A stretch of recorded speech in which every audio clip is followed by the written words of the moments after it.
भूमि पर ही जमीन लेने का हमने सोचा है। अब इस विषय में कल बताएंगे क्योंकि समय अधिक नहीं है। लेकिन हर व्यक्ति को चाहिए जब तीर्थ स्थानों पे जाए तो संत महात्माओं की कुटिया में जरूर जाए, ब्रह्मचारी की कुटिया में जाकर के देखे वहां की व्यवस्था, यदि हमसे कुछ बन सके तो उनके जीवन के लिए कुछ करना ही चाहिए। बोलो बांके बिहारी। आइए महाराज प्रसंग की तरफ चलते हैं। सज्जनों, तो अजामिल आज उस वैश्या को लेकर के घर में आ गया। जैसे ही वैश्या को घर में लेकर के आया, गांव वालों ने देखा, अरे ये तो बड़े पंडित जी बनते थे, वेद पाठी पंडित जी, आज एक वैश्या को घर लेकर के आए, कितना बड़ा महापाप किया। पिताजी ने देखा कि अरे अजामिल, तू तो बड़ा पाखंडी निकला, तूने तो मेरा धर्म ही नष्ट कर दिया, एक वैश्या को घर लेकर के आया। अब वैश्या बड़ी सुंदर, इसको वैश्या के आगे कुछ दिखाई नहीं पड़ रहा, पत्नी है, बच्चे हैं, परिवार है, परंतु वैश्या को अपना सब कुछ मान बैठा। पिताजी ने कहा, यदि इस वैश्या को तुमने नहीं छोड़ा तो तुझे मैं घर से निकाल दूंगा। नहीं माना, घर से पिताजी ने निकाल दिया, परिवार छूट गया। उस वैश्या को लेकर के गांव में आ गया। गांव वालों ने देखा ये बड़े पंडित जी बनते थे, हैं इसने तो नाम ही डुबो दिया, ये गांव में रहने लायक नहीं है, इसको गांव से बाहर करो। आज वो पंडित जी को गांव से भी निकाल दिया गया। अब पंडित जी उस वैश्या को लेकर के, उस अपनी पत्नी को लेकर के आकर के आज गांव के बाहर एक कुटिया बना करके रहने लगे। अब पंडित जी से लोगों ने पूजा पाठ कराना बंद कर दिया। ऐसे पाखंडी धूर्त पंडित से पूजन कराएंगे जो वैश्या को लेकर के आया हो, जो धर्म के विपरीत काम कर रहा हो, धर्माचारी है ही नहीं। हम दूसरों को उपदेश दे धर्म करने का और खुद ही अधर्म पे चले तो ये कैसी विद्या है। हम बने व्यास हैं और कथा कर रहे हैं, बहुत अच्छे अच्छे कपड़े पहने, बगलबंदी पहनी, और जैसे ही कथा उतर गई उसके बाद चढ़ाया जीन्स और प्याली टी शर्ट और निकल पड़े मोटरसाइकिल पर। कई संतों को देखा मैंने, कहीं गए अच्छे अच्छे कपड़े पहने, संत महात्मा बने, उसके बाद जब घर पहुंचे अपने तो बढ़िया टी शर्ट पहन करके घूम रहे हैं और दूसरों को शिक्षा दे रहे हैं कि घर छोड़ दो, परिवार छोड़ दो, हैं संत बन जाओ, और खुद ही नहीं बन पा रहे। तो यदि पर उपदेश कुशल बहु तेरे, दूसरों को उपदेश देना बड़ा आसान है, लेकिन उपदेश देने से पहले खुद पर उसको लागू करो। जब हम सद्विचार लेकर के आएंगे, सत्कर्म लेकर के अपने जीवन में आएंगे, तो हमें किसी को समझाने की जरूरत नहीं पड़ेगा, क्योंकि हमको देख करके सामने वाला खुद ही सीखने लगेगा। हम अगर गुड़ खाते हैं और किसी बच्चे से कहें कि गुड़ खाना गलत है, तो बच्चा कहेगा खुद ही खा रहे हैं और हमसे कह रहे कि मत खाओ, है? तो उसको समझाने से पहले गुड़ की आदत हमें छोड़नी पड़ेगी कि नहीं, गुड़ खाने से नुकसान होता है, दांतों में कीड़े लग जाते हैं, और खुद खाओ। एक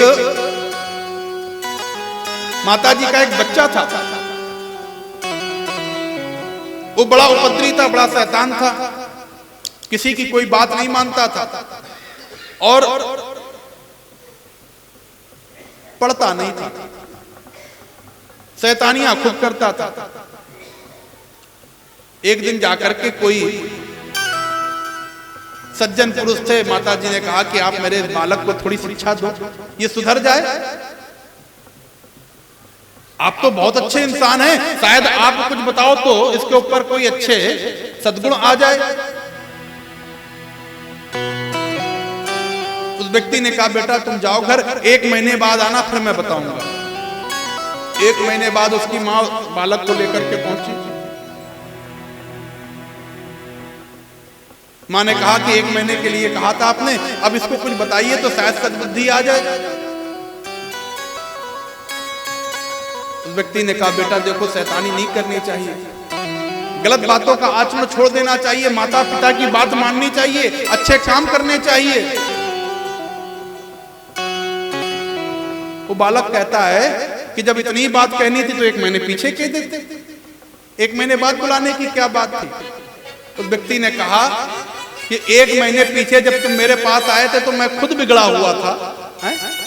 तो मैं तुम्हें क्या उपदेश देता, लेकिन जब तुम्हारी माता तुमको लेकर के मेरे पास आई तो पहले मैंने खुद को सुधारा, जब मैं खुद सुधर गया हूं तब तुम्हें उपदेश दे रहा हूं। हम जिस क्षेत्र में हैं, अगर हमने इस जीवन को यापन किया है तो पूर्णता यापन करो, पूर्णता उस जीवन में उतर जाओ। लोगों ने कहा ये पंडित जी दूसरे को उपदेश देते थे, पूजन पाठ कराते थे, आज खुद ही अधर्मी बन गए, इनको गांव से निकालो, पूजा पाठ कराना बंद कर दिया। अब पंडित जी की रोजी रोटी बंद हो गई, किसी ने काम नहीं दिया, तो पंडित जी महाराज के पास जब कोई काम नहीं बचा तो चोरी करने लगे। अब वैश्या का पेट चोरी करने से नहीं पूरा हो रहा था महाराज, तो बड़े बड़े घरों में डाका डालना शुरू कर दिया। देखते देखते समय व्यतीत हुआ, 2-4 पुत्र भी हो गए। अब तो जीवन यापन करने लगे उसी वैश्या के साथ में। काला सा कपड़ा बांध लिया, हाथ में तलवार ले ली, घरों में जाकर के राजाओं के घर जाके डाका डालने लगे। एक दिन वैश्या सोचने लगी कि हमारा जीवन क्या ऐसे ही निकल जाएगा? कितना नरकपूर्ण जीवन हो गया है मेरा, कभी तो परमात्मा कृपा करे। अजामिल अच्छा खासा ब्राह्मण होने के बाद में इसके कार्य ही चांडालों जैसे हो गए। एक दिन महाराज अयोध्या के कुछ संत महात्मा श्री धाम वृंदावन दर्शन करने को बिहारी जी के लिए जा रहे थे। तो संत पहले कोई व्यवस्था तो होती नहीं थी, तो पदयात्रा ही करते थे, जंगल हुआ करते थे। अब तो बैठे बढ़िया अपनी गाड़ी में पहुंच गए जहां जाना हो, सुविधाएं हैं सारी। पहले के समय में सुविधाएं नहीं थी, पदयात्रा करते थे। तो पदयात्रा करते करते करते करते चले जा रहे थे, रास्ते में यही कन्नौज नगरी पर रात्रि का समय, तो सोचा थकान हो गई है, यहीं पर विश्राम कर लेते हैं। तो नगरी में जाकर के सोचा कि कोई अच्छा घर मिल जाए, धर्मात्मा घर मिल जाए, तो उसी के घर भोजन हो जाएगा, वहीं रात्रि विश्राम करेंगे, प्रातः काल निकल जाएंगे। गांव में पूछा, भैया यहाँ कोई ऐसा व्यक्ति है, कोई धर्मात्मा है कि जो हम 4-5 संतों की मंडली है, 10 लोगों की मंडली है, वो रात्रि में भोजन करा सके? तो कभी कभी संत महात्माओं का लोग उपहास भी करने वाले मिल जाते हैं। हर तरह के लोग हैं, कलयुग है। संतों का कभी उपहास नहीं करना चाहिए। संतों का अपराध गोविंद का अपराध है महाराज। जिसने संतों का, ब्राह्मणों का अपमान कर दिया, गोविंद कभी उस पर कृपा नहीं कर सकता है। परंतु कभी कभी कुछ लोग होते हैं, तो उस गांव के एक व्यक्ति ने कहा, हाँ हाँ बिल्कुल महाराज, यहाँ पर एक बौद्ध धर्मात्मा है, गांव के बाहर चले जाओ, वहां पर एक अजामिल नाम के पंडित जी रहते हैं, ऐसी सेवा करेंगे कि दोबारा सेवा ही नहीं कराओगे। संत जी ने कहा, उपहास कर रहा है लग रहा है, कोई बात नहीं, चलो चलते हैं। पहुंचे संत महात्मा जाकर के, तो अजामिल उस समय घर पे नहीं गया था, गया हुआ था चोरी करने। गड़का घर में अकेले थी, बाल गोपाल थे। आवाज लगाई कि घर में कोई है क्या? तो गड़का दौड़ करके आई, अजामिल की पत्नी दौड़ करके आई, देखा तो सामने संत महात्मा खड़े हुए थे। नेत्र सजल हो गए, प्रसन्न हो गई कि आज तो हमारे घर संत महात्मा आ गए, अतिथि आ गए हैं। और अतिथि देवो भव, हाथ जोड़ लिया, बताएं महाराज। कहा, देखो देवी, हम कुछ 8-10 संत हैं जो बिहारी जी दर्शन के लिए जा रहे हैं, परंतु रात्रि हो गई है, सोचा आपके यहाँ ही विश्राम हो जाए, तो भोजन की व्यवस्था आपके यहाँ हो जाए तो यहीं भोजन कर लें और भजन कर लें, सुबह प्रातः काल वृंदावन निकल जाएंगे। गड़का हाथ जोड़ ली, रोने लगी, स्वामी महाराज, हम आपको भोजन नहीं करा सकते हैं, भोजन नहीं करा सकते हैं। क्यों? आप हमारे हाथ का भोजन ही नहीं करोगे? क्यों नहीं करेंगे? क्योंकि मैं जात की गणिका हूं, वैश्या हूं। अब संतों में जब टोली चलती है तो एक महंत होते हैं और 7-8 उनके शिष्य आदि। अब 2-4 शिष्यों ने कहा, अरे महाराज बड़ा पाप हो गया, वैश्या के घर आ गए, इसके घर का पानी भी नहीं पीना चाहिए। गड़का ने कहा, मेरे हाथ का आप जल नहीं पियोगे तो क्या फायदा महाराज। संतों ने कहा, कोई बात नहीं। महंत जी ने कहा, कोई बात नहीं देवी, हम कहीं और घर देख लेते हैं। जैसे ही संत चलने लगे, गड़का ने सोचा कि हमारे द्वार से अतिथि आकर के लौट जाए, ये तो महापाप है। कि तुलसी यह संसार में सबसे मिलिए धाये, ना जाने किस भेष में नारायण मिले जा। अतिथि देवो भव, अरे ये साधारण संत नहीं, साक्षात परमात्मा ही संत का रूप लेकर के हमारे घर आया हो। तो आज ये चले जाएंगे तो मेरा भाग्य जो थोड़ा बहुत बचा है वो भी दुर्भाग्य में बदल जाएगा। पैरों में गिर गई। महाराज एक निवेदन करूं, आप मेरे हाथ का भोजन नहीं कर सकते हैं, परंतु यदि मैं आपको सूखा राशन दे दूं, कच्चा राशन दे दूं, आटा दाल चावल आलू, तो आप अपने हाथ से भोजन बना के पा तो सकते हो। महंत जी ने कहा हाँ देवी ऐसा तो हो सकता है। संतों ने कहा अरे महाराज कहां आप इसके चक्कर में फंस रहे हो। महंत जी ने कहा नहीं नहीं, इसमें निश्चित कुछ ना कुछ परमात्मा की बात है, कोई ना कोई राज छुपा हुआ है, तभी तो आज ये इस प्रकार से भावुक होकर के निवेदन कर रही है। अब महंत की बात से कैसे टाल सकते हैं। महंत जी ने कहा ठीक है देवी, हम यहीं बाहर एक वृक्ष के नीचे बैठे हुए हैं, तुम राशन ला करके दे दो, हम यहीं पर भोजन बना करके पा लेंगे। महाराज भोजन बना, मोटे मोटे टिक्कड़ बनाए गए, और टिक्कड़ आदि बनाने के बाद में आज राधा रानी को, श्री ठाकुर जी को भोग लगा रहे संत महात्मा। तभी अजामिल आ गया। आओ आओ अजामिल। अजामिल ने देखा ये कहां से 8-10 बाबा आकर के बैठे हुए हैं।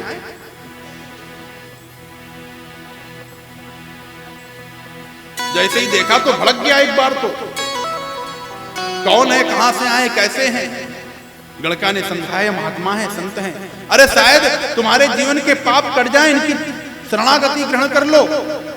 पास में आकर के देखा तो गदगद हो गया, नेत्र सजल हो गए। वास्तव में तो संत महात्मा है। पैरों पे गिर गया। आओ अजामिल बैठो, आओ बस भोग लगने ही जा रहा ठाकुर जी का, तुम भी भोजन पाओ। नेत्र सजल हो गए। देखो एक समय था मैं भी बिना भगवान को भोग लगाए नहीं खाता था। कितना बड़ा मैंने अपराध किया, मैंने अपने जीवन को नरकमय कर दिया। क्या से क्या हो गया हूं मैं। जहां मैं धर्म कर्म करता था आज मैं चोरी कर रहा हूं। संतों के चरणों में गिर गया। आज मानो जैसे संत आज भगवान ने उसके ऊपर कृपा की हो संतों के माध्यम से। संतों ने भोजन आदि किया और भोजन करने के बाद में रात्रि में सुंदर आज भगवान के नाम का गुणानुवाद कर रहे। आज गड़का आदि को बैठा लिया, आज बैठा करके और कहा कि अजामिल आओ हम सब मिल करके भगवान के नाम का श्री राधा रानी को याद करते हैं, शायद तुम्हारे कुछ पाप ही कम हो जाएंगे। तो आज ये संत महात्मा बैठ करके अजामिल के साथ में श्री किशोरी जी से प्रार्थना कर रहे हैं कि हे किशोरी जी, हे राधा रानी, अगर तेरे चरणों की रज इस अजामिल को मिल जाए तो इसके जीवन के समस्त पाप खत्म हो जाए। और महाराज जिसको श्री राधा रानी की शरणागति मिल जाए, उनके चरणों की रज मिल जाए, उसके जीवन के पापों की गठरी समाप्त हो जाए। तो प्रार्थना कर रहे हैं, आइए हम सभी श्री राधा रानी के नाम का गुणानुवाद करते हैं और प्रार्थना करते हैं कि जैसे अजामिल को धन्य किया है, उनके ऊपर कृपा की है प्रभु, ऐसे हम सब जीवों पर कृपा करो। कि राधे तेरे चरणों की, श्यामा तेरे चरणों की, रज धूल जो मिल जाए, राधे तेरे चरणों की, श्यामा तेरे चरणों की, रज धूल जो मिल जाए, श्यामा तेरे चरणों की, राधे तेरे चरणों की, रज धूल जो मिल जाए, राधे तेरे चरणों की, श्यामा तेरे चरणों की, रज धूल जो मिल जाए, सच कहता हूँ राधे, सच कहता हूँ राधे, तकदीर बदल जाए, सच कहता हूँ राधे, तकदीर बदल जाए, राधे तेरे चरणों की। प्रेम से गाइए, ताली सेवा करते हुए।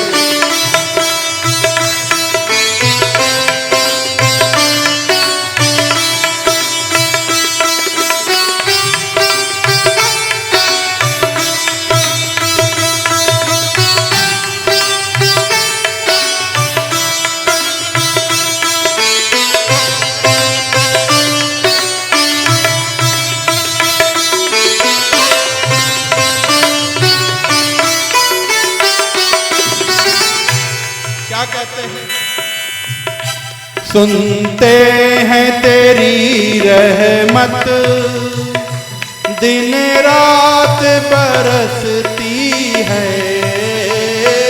सुनते हैं तेरी रहमत, दिन रात बरसती है। सुनते हैं तेरी रहमत, दिन रात बरसती है। सुनते हैं तेरी रहमत, दिन रात बरसती है। राधे राधे राधे राधे राधे राधे। सुनते हैं तेरी रहमत, दिन रात बरसती है। सुनते हैं तेरी रहमत, दिन रात बरसती है। एक बूंद जो मिल जाए, एक बूंद जो मिल जाए, दिल की कली खिल जाए। एक बूंद जो मिल जाए, दिल की कली खिल जाए। राधे तेरे चरणों की, श्यामा तेरे चरणों की।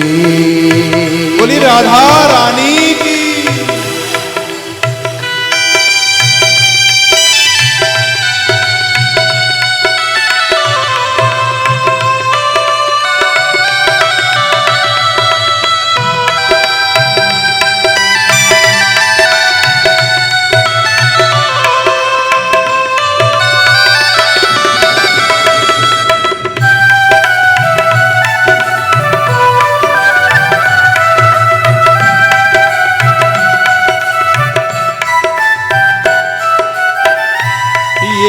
मन बड़ा चंचल है, कैसे तेरा भजन करूं।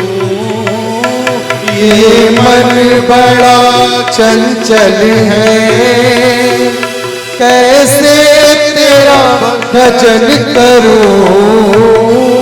मन नहीं लगता है भगवान में, इतनी चंचलता है कि मन चारों तरफ दौड़ जाएगा, परंतु भगवान के चरणों में नहीं आता। तो प्रभु इस मन को आपके चरणों में लग जाए, ऐसी कोई कृपा करो। ये मन बड़ा चंचल है, कैसे तेरा भजन करूं। ये मन बड़ा चंचल है, कैसे तेरा भजन करूं। जितना इसे समझाऊं, जितना इसे समझाऊं, उतना ही मचल जाए राधे तेरे चरणों की श्यामा तेरे चरणों की रज धूल जो मिल जाए सच कहता हूँ राधे सच कहता हूँ राधे तकदीर बदल जाए राधे तेरे चरणों की। गाइए जय हो।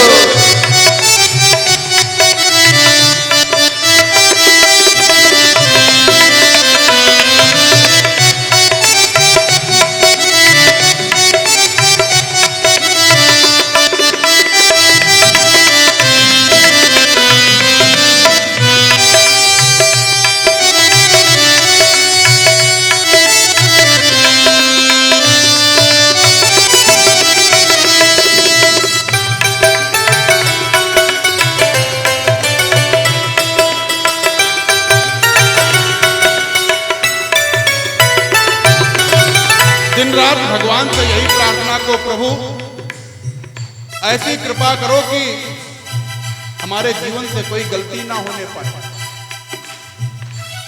अगर गलती होगी तो आपके सामने कैसे खड़ा हो पाऊंगा प्रभु। प्रार्थना करो दिन रात कोई अपराध ना हो। नजरों से गिराना ना चाहे जो भी सजा देना, नजरों से गिराना ना चाहे जो भी सजा देना।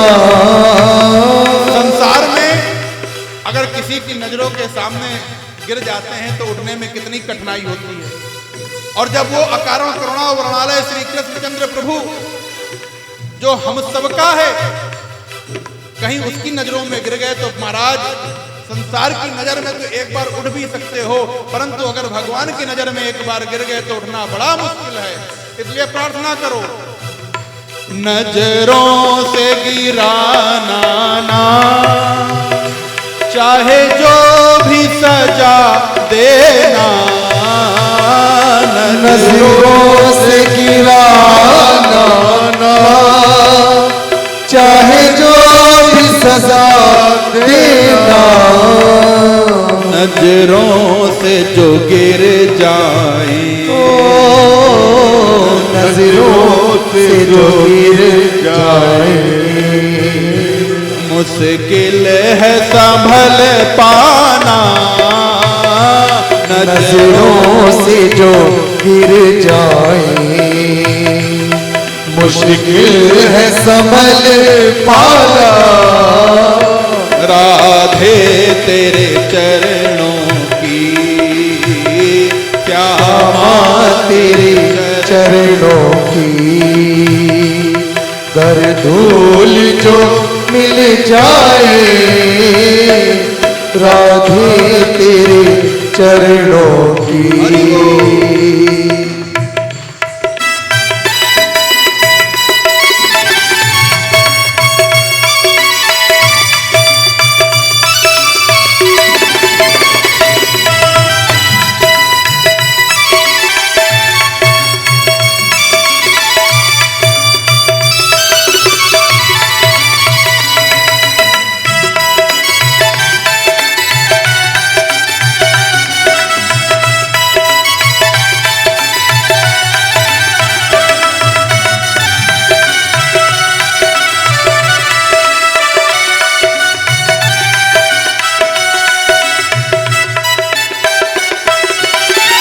हर मनुष्य को चाहिए कि संसार की तमन्ना छोड़ करके एक ही तमन्ना करे, प्रभु जब ये प्राण निकल रहे हो तुम मेरे सामने खड़े हो। क्योंकि अगर मरते समय अंत समय भगवान का नाम निकल आए और अगर भगवान के दर्शन हो जाए तो फिर ये शरीर जन्म लेना सार्थक है। वरना इस भव सागर में डूब गए तो फिर उठाने वाला उबारने वाला कोई नहीं है। इसलिए परमात्मा से यही प्रार्थना करो दिन रात कि मरते समय हे प्रभु आप सामने हो।